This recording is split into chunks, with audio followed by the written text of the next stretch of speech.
اتحادی حکومت کے زعماء انشاءاللہ ہم مل کر پاکستان کی منزل کی طرف تیزی کے ساتھ رواں دواں ہیں، مشکلات کو عبور کریں گے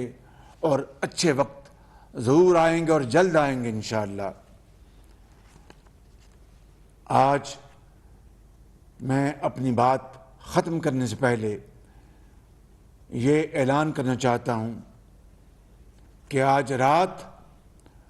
12 بجے کے بعد ڈیزل کی مد میں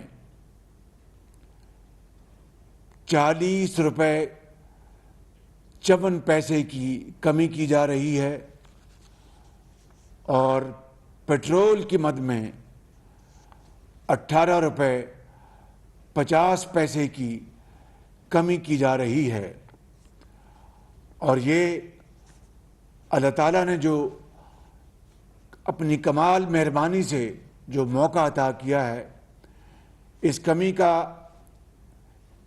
ایک ایک پیسہ یہ قوم کے حوالے کیا جا رہا ہے، اور رب تعالیٰ کے حضور ہم سب سرب سجود ہیں کہ آئندہ بھی عالمی منڈیوں میں اجناس کی، تیل کی قیمتوں میں کمی ہوتی رہے، جو کہ ہم اپنی قوم کے حوالے کرتے رہیں گے انشاءاللہ۔